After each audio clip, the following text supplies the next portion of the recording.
Hello friends, ధ్యానికి ఉండవలసిన లక్షణాల గురించి చెప్పుకుంటున్నాము. ఇంకో లక్షణం ఏంటంటే, ప్రతి మనిషిలోనూ శక్తులు ఉంటాయి.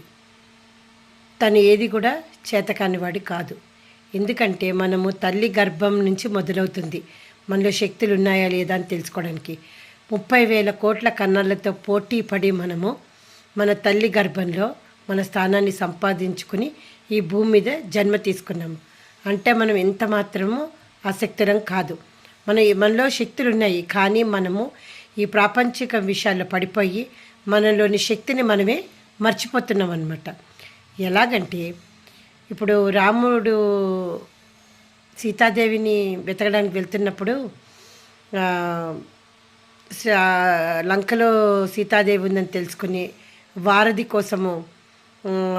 కట్టడానికి సీతాదేవి జాడ తెలుసుకోవడం కోసము, దానికోసము ఎవరైనా ఈ సముద్రాన్ని లంఘించి సీత అక్కడ ఉందని తెలుసుకుని సీత వార్తలు తీసుకొచ్చేవాళ్ళు ఎవరైనా ఉన్నారా అని వెతుకుతుంటే జాంబవంతుడు ఆ శక్తి ఉంది, కొన్ని యోజనాల వరకు ఎగరగలడు, కానీ అతనికి వయసు మీద పడుతుంది.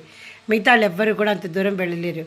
కానీ జాంబవంతుడు ఆంజనేయ స్వామితో చెప్తాడు, నీకు ఆ శక్తి ఉంది, నువ్వు ఎన్ని యోజనాలైనా వెళ్ళగలవు, అలసిపోవు అని చెప్తే నాకు ఆ శక్తి ఎక్కడుంది అంటాడు. ఆంజనేయ స్వామికి తన శక్తి గురించి సరిగ్గా తెలియదు, కానీ జాంబవంతుడు గుర్తు చేసేసరికి అతని పొగుడుతుంది, నీళ్ళు ఎంత శక్తి ఉంది అంత శక్తి ఉందని చెప్తుంటే అతని శరీరము విపరీతంగా పెరిగిపోవడం స్టార్ట్ అవుతుంది అనమాట. అంటే తనలోని శక్తిని ఇతరులు చెప్తే కానీ తను తెలుసుకోలేకపోయాడు. అలాగే జ్ఞాని అయిన వాడు ధ్యానం చేసి తనకున్న శక్తులని బయటకి తీసుకోవాలి. విధంగా మనల్ని మనము ఎదుగుదలకి ముందుకు తీసుకెళ్ళుకోవాలి. అంతేగాని నేను అసక్తుడిని, మనల్ని మనం కించపరచుకోరాదు, మనల్ని హెచ్చించుకోరాదు. ఎప్పుడు కూడా మనలోని శక్తిని ఉపయోగకరమైన పనులకి వాడుతూ ఉండాలి.